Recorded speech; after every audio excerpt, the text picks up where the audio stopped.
want a second look. Yeah, there's something about this one, isn't there? Familiar somehow.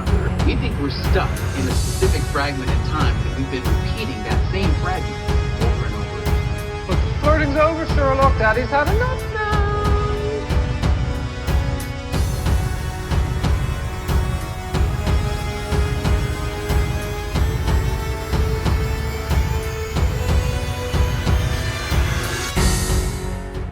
Hello and welcome to You've Seen It Before, TV Reviews Connection of Mind.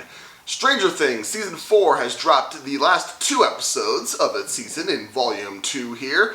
So now the entire Season 4 is now available on Netflix. Now, there's really going to be no way to talk about these last 2 episodes without spoiling pretty much everything that's in it. So here's where I say, if you have not seen the previous 7 episodes of Stranger Things 4, or my review of it, I highly recommend checking out my review of the Season 4 Volume 1 of Stranger Things in the card that's going to show up there, somewhere up here, and then come back when you have. So, because from here on out, we're going to be, talking full spoilers on these last 2 episodes. You've been warned. Here we go. Stranger Things Season 4, Volume 2.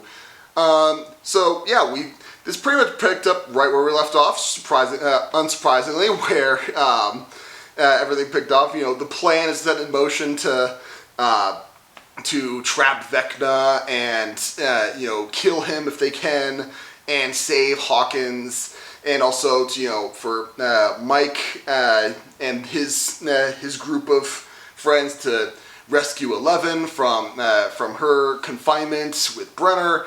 So a lot of things came to a head, and as far as release model goes, the way that Netflix writ this out, the first 7 episodes here, and then here we are a month later with the last 2.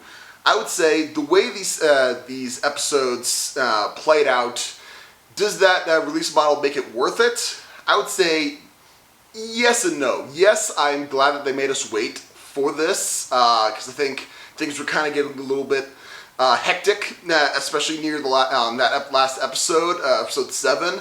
And, here we are, it's pretty much non-stop these last 2 episodes. I think they did a good job on that. However, going forward, because I believe Season 5, there is going to be a Season 5, and that will be the final season.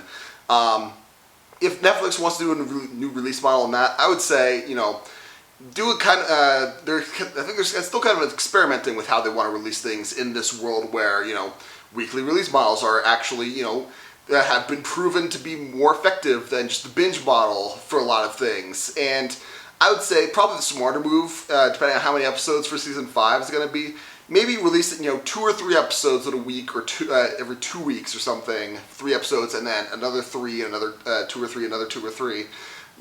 Spread it out over that fun, just so they're not waiting so long for these last 2 episodes, because while, yes, there was a lot going on in this in this episode, in these 2 episodes, rather, I really feel like too much time went by between the first 7 and these 2. There was even a great article in Popular Mechanics that I saw where the headline is, "Wait, Stranger Things Season 4 isn't done yet?" And, those are the sorts of things where, just timing-wise, gotta finesse that timing, Netflix. But aside from that, these 2 episodes, man, these really cement Season 4 as probably one of the better seasons of this Stranger Things series. With some caveats, we're going to get to that, but really, there's a lot of that fun Stranger Things, vibe to it, and really, as far as the vibe goes with these last 2 Stranger Things episodes, it really makes me feel like we're back in Season 1 of Stranger Things. It really does kind of play out very similar to the last couple episodes of Season 1, where, it relies on Eleven having to sit in a improvised sensory deprivation tank and, trying to find the villain, whether it's the Demogorgon or Vecna. There's that going on, and we have the improvised weapons by the teenagers trying to fend off the creatures from the Upside Down.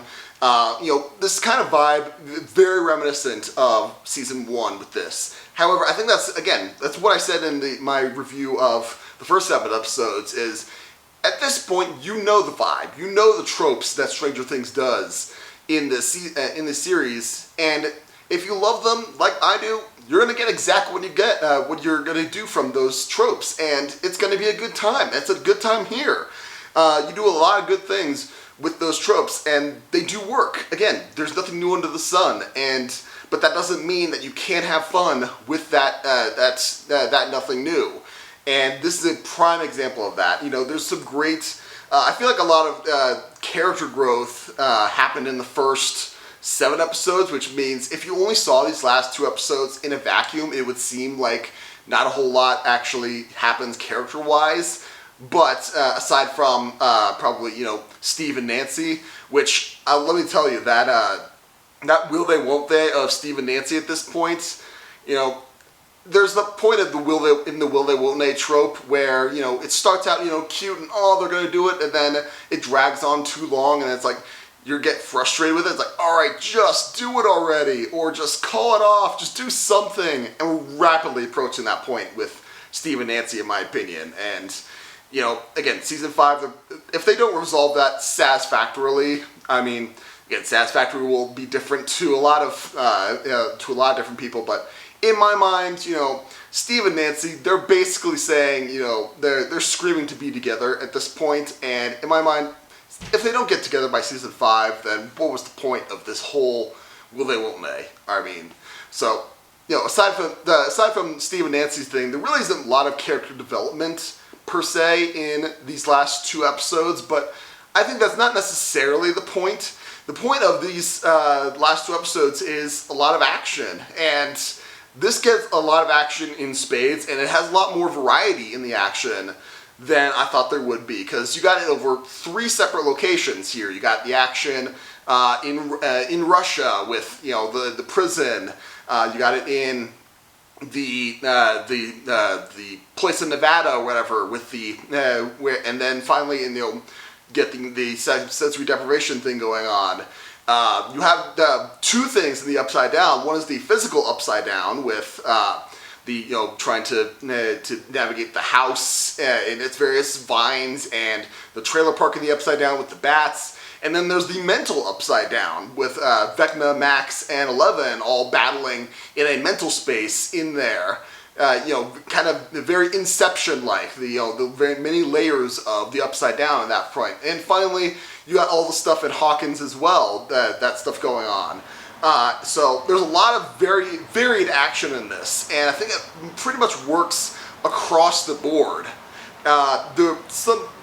Like I said, there were some caveats to this being some of the strongest seasons so far, and again, they do kind of fall on the shoulders of Lucas. Again, seasons 2 and 3 especially, and even in this one, Lucas isn't given a whole ton to do, and he's kind of a relatively one-note character. His sister has more to do than he does at this point, and he's just kind of there. And also, what's his name, Jason, the basketball star who's kind of hunting around. That whole subplot, again, that's really a very secondary, almost a tertiary antagonist at this point. And as far as they go, they really only show up to just kind of ratchet up the tension, or as a plot device to allow certain things to happen. And in my mind, that was just not worth it. That seemed more of a plot contrivance to... it really shows, when Jason corners Lucas in the attic of the house, and they're fighting, and really his whole reason for being there ultimately is to crush the Walkman so he can't play Kate Bush and snap Max out of it, and he distracts Lucas long enough so that Max can get, partially Vecna'd, and he gets her limbs snapped and her eyes bleeding out, and, that's the whole reason for Jason's thing. And it really just goes to show, and I may have missed it in that last little bit, but I don't think Jason actually made it out of the house. I don't see him make it out of the house, and I didn't see him on the missing wall in the gym at the end. So what happened to Jason? I may have missed it. I'm probably about 20 minutes removed from watching the finales here. So again, I may have missed it. Let me know in the comments below if I missed something on there. But that seemed to me like a really bad contrivance on in that regard. And again, that's just kind of a weak point on that front. And the other thing that kind of I feel like this season tried to develop a little bit more and didn't necessarily work as well is with Brenner. And Brenner, he shows up in halfway through the season, and he meets up with 11, and they start their experiments up together to get her powers back. Also, she gets her powers back. And then he kind of, they try to do the, last second turn where he releases the, was that like the kill, I guess the kill collar or whatever? It may have been mentioned in the previous part of the season, but I've already forgotten about it.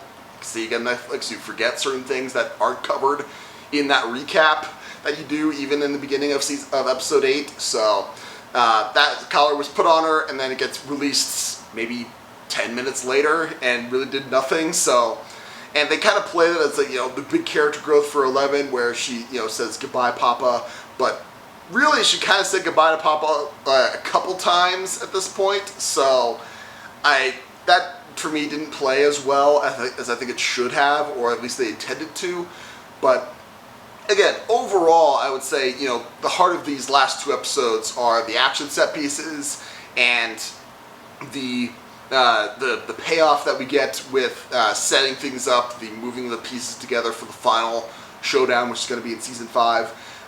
So there was one other thing that I feel like this especially episode 9 tended to do, and the cut to black was a little bit too much. Okay, there was a couple of cut to black moments where it's like, maybe it just felt more just because these episodes are so long. I think episode 9 was 2.5 hours, and especially near the end, it's like, all right, something bad's gonna happen, something bad's happened, cut to black, and then, oh no, it's going on, and then, something good happened for the heroes. All right, awesome. Happens again.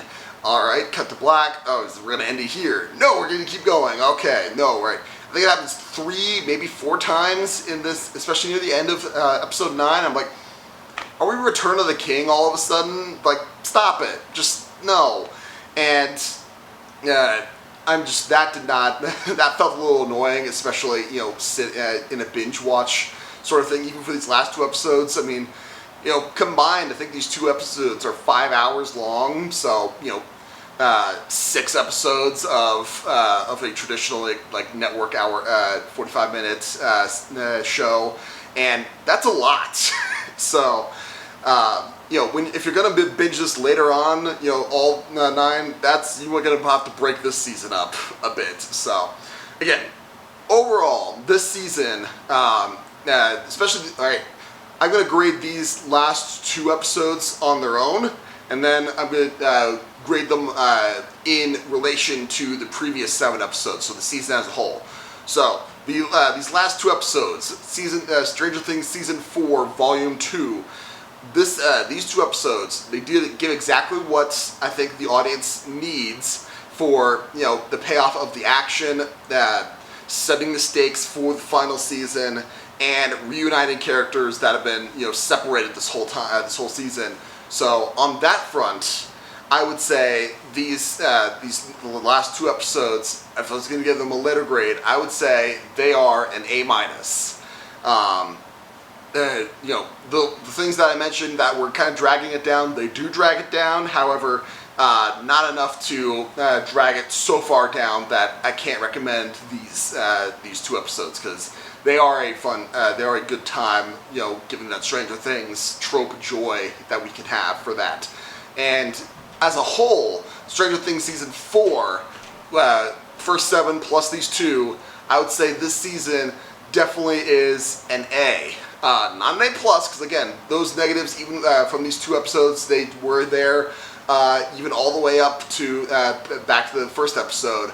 But again, this season is definitely one of the stronger ones. If I was going to rank the 4 seasons that we have so far, of Stranger Things, I would say this is probably still not my personal favorite. I would say season 3, in my opinion, is still probably the best, followed by season 4, followed by season 1, followed by season 2.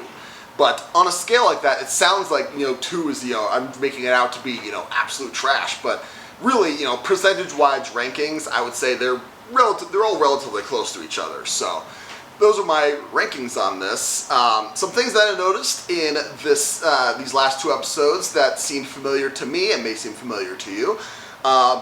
When Hopper and they're getting they're going through the Russian prison and they find that lab or whatever. That lab, I can't help but think of Area 51 from Independence Day with you got the Demogorgons, suspended in formaldehyde, very similar to the aliens in Independence Day. So you got that going on. And I mentioned it before, Inception. You can't help but mention Inception when you got the multi-layers of visions with the Upside Down with 11 going on there. And when Robin, Nancy, and Steve are in the house and they get trapped by the vines. This made me think of visually. There's a episode in season 5 of Stargate Atlantis, which has a very similar scene where the walls are all tentacly and viney, and they're all alive, and they get they wrap them up and they fling them against the wall. So again, very similar visually on that front. But I mean, those are the main points of comparison that I thought of. But what did you think of these last 2 episodes of Stranger Things season 4? What about the season as a whole? Now you've seen these last 2 episodes. Did you like it? Did you not like it? What about my analysis? Do you agree, disagree? Do you completely agree or disagree with my rankings of the seasons? Let me know in the comments down below. Thank you so much for watching. I appreciate whatever audience I can get. And be sure to look for other content on my channel, such as I'm going to do my series review of Obi-Wan Kenobi coming up here shortly. My next movie review, which will be for Thor: Love and Thunder, which comes out in a few days here, July 8th. And if you liked this video or any other video on my channel, please give me a like, share, and especially subscribe. I would very much appreciate it. Again, thank you so much for watching, but just remember, there is nothing new under the sun, and yes, you have seen it before.